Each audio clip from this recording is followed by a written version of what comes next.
안녕하세요. 오늘도 괜찮은 하루입니다. 나이가 들수록 건강이 얼마나 소중한지 새삼 느끼게 되죠. 예전엔 그냥 맛있게만 먹으면 됐는데 이제는 어떤 음식을 먹느냐가 내 건강을 지켜주는 핵심이 되었습니다. 그래서 오늘은요, 제가 정말 추천드리고 싶은 슈퍼푸드 바로 연어에 대한 이야기를 해드릴게요. 연어 흔히 비싸기만 한 생선이라고 생각하실 수도 있는데요. 사실은 이 연어야말로 매일 약처럼 먹어야 하는 음식이라는 말이 있을 정도로 건강에 꼭 필요한 영양소가 풍부하게 들어있어요. 단순히 맛있는 게 아니라 의학적으로도 효과가 입증된 식품이랍니다. 먼저 가장 잘 알려진 건 연어에 풍부한 오메가3 지방산입니다. 오메가3는 우리 몸에서 스스로 만들 수 없기 때문에 음식으로 꼭 섭취해야 해요. 연어 100g에는 약 2.5g의 오메가3가 들어있는데 이건 우리가 하루 권장 섭취량을 충분히 채울 수 있는 양이에요. 이 오메가3가 우리 몸에서 어떤 일을 하느냐 아주 많습니다. 첫째로 혈관 건강을 지켜줘요. 혈관 속 염증을 줄여주고 혈압과 콜레스테롤을 낮추는 데 도움이 되죠. 둘째, 뇌 건강에도 좋습니다. 특히 DHA는 뇌세포를 보호하고 기억력 감퇴를 늦춰주는 역할을 해요. 셋째로는 관절염에도 좋다는 연구가 많습니다. 실제로 하버드 대학교 보건대학원에서는 오메가3를 꾸준히 섭취한 사람들의 심혈관 질환 위험이 그렇지 않은 사람보다 30% 이상 낮았다는 연구 결과를 발표했어요. 또 미국 국립보건원에서는 연어를 주 2회 이상 섭취하면 심장병과 뇌졸중 예방에 긍정적인 효과가 있다고 발표했습니다. 이뿐만이 아니에요. 연어는 단백질 함량도 높습니다. 단백질은 우리 몸의 근육과 피부, 머리카락 등을 구성하는 기본 재료인데요. 나이가 들수록 단백질 섭취가 부족해지는 경우가 많기 때문에 더욱 중요해요. 특히 시니어분들은 근감소증 예방을 위해 매끼 단백질을 챙겨야 하는데 연어는 그걸 도와줄 수 있는 완벽한 식재료입니다. 또한 연어에는 비타민 D, B12, 셀레늄, 아스타잔틴과 같은 항산화 성분도 들어있어요. 비타민 D는 뼈 건강을 지키고 우울감 완화에도 도움을 준다고 알려져 있죠. 특히 햇빛을 자주 못 보는 실내 생활이 많은 분들이나 겨울철에는 음식으로 비타민 D를 보충해주는 것이 중요한데 연어는 그 역할을 톡톡히 해냅니다. 그럼 유명인들은 어떨까요? 헐리우드 배우 제인 폰다, 올해로 86세인데요.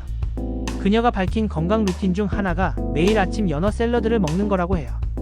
피부도 맑고 활력도 넘치는 이유가 여기 있었던 거죠. 한국 연예인 김희애 씨도 연어를 자주 챙겨 먹는다고 말한 적이 있어요. 그녀의 고운 피부 비결, 연어와 함께하는 식단이랍니다. 연어는 맛도 좋지만 조리법도 간단해요. 에어프라이어에 소금만 살짝 뿌려서 180도로 10분 정도 구우면 겉은 바삭하고 속은 촉촉한 연어구이가 완성됩니다. 아니면 된장국 끓일 때 연어를 넣어보세요. 고소하고 구수해서 시니어분들 입맛에도 딱입니다. 간단하게 먹고 싶다면 생연어를 얇게 썰어 밥 위에 얹고 간장 살짝 찍어서 드셔도 정말 좋아요. 이 외에도 샐러드에 연어를 올리면 포만감도 크고 맛도 풍부해지고요. 통밀빵 위에 구운 연어와 아보카도를 올려 오픈 샌드위치로 먹으면 훌륭한 브런치가 됩니다. 요즘은 연어죽이나 연어 스프처럼 소화가 쉬운 방식으로도 많이 드시더라고요. 실제로 연어를 꾸준히 먹고 건강에 긍정적인 변화를 경험한 분들의 사례와 연어를 일상에서 어떻게 손쉽게 챙겨 먹을 수 있는지 구체적으로 안내해드릴게요. 서울에 거주하는 76세 박순자 시니어분은 몇 년 전부터 무릎 통증과 기억력 저하로 일상생활에 불편함을 겪으셨습니다. 병원도 자주 다니셨고 약도 여러가지 드셨지만 뚜렷한 개선은 없었다고 해요.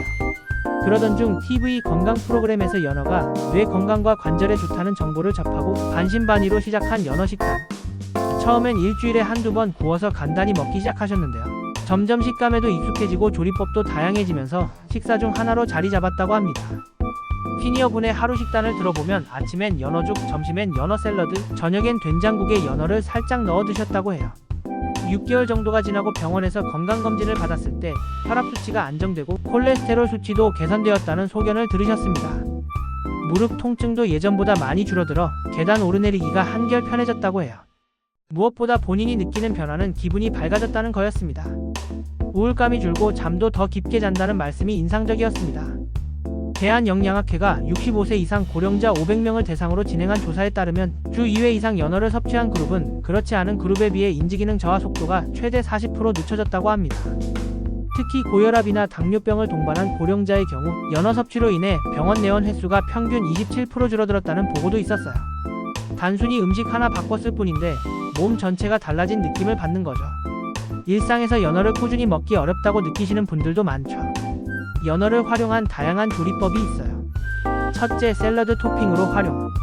방울토마토, 양상추, 삶은 달걀과 함께 구운 연어를 올리면 든든하고 균형 잡힌 한 끼가 됩니다. 둘째, 연어전. 다진 연어살에 부침가루, 달걀, 쪽파를 섞어 노릇하게 부치면 손주들과 함께 먹기에도 좋아요. 셋째, 통조림 연어를 이용한 간편 요리. 통조림 연어는 보관이 쉽고 조리가 간편하다는 장점이 있지만 나트륨이 높을 수 있으니 물에 살짝 헹궈 사용하시면 더 좋아요. 김밥, 속재료, 연어 주먹밥, 연어 계란말이 등으로도 활용 가능합니다. 구매도 어렵지 않아요. 요즘은 온라인 쇼핑몰, 대형마트, 심지어 동네 마트에서도 노르웨이산 냉동 연어나 국산 생연어를 쉽게 구할 수 있습니다. 가격이 부담스럽다면 할인 행사를 노려보세요. 200g 기준 만원 이하로 구매 가능한 제품도 많고, 소포장 제품은 냉동실에 보관해두고 필요할 때 하나씩 꺼내 쓰기에 딱 좋아요. 섭취 시 주의할 점도 있습니다. 아무리 몸에 좋은 연어라도 과도한 섭취는 금물입니다. 하루 100에서 150g, 주 2에서 3회가 적당합니다. 또한 훈제 연어나 염장 연어는 간이 세고 나트륨이 많기 때문에 가능하면 생연어나 구운 연어를 선택하는 것이 좋습니다. 혈액응고 억제제를 복용 중인 분들은 오메가3가 약효에 영향을 줄 수 있으니 반드시 전문가와 상담 후 섭취하시길 바랍니다. 오늘의 이야기를 정리해볼까요? 연어는 단순한 생선이 아닙니다. 우리의 혈관을 지켜주고 기억력을 붙잡아주며 관절의 통증을 덜어주는 자연이 준 보약입니다. 무엇보다 맛있게 다양하게 꾸준히 즐길 수 있다는 것이 가장 큰 장점이죠. 여러분, 오늘도 괜찮은 하루를 보내고 싶다면 오늘 저녁 식탁에 연어 한 점 올려보세요. 작은 선택이 큰 변화를 만듭니다. 저는 다음 영상에서도 건강하고 따뜻한 이야기로 여러분을 찾아뵐게요. 늘 응원합니다. 영상이 좋으셨다면 구독, 좋아요 부탁드립니다.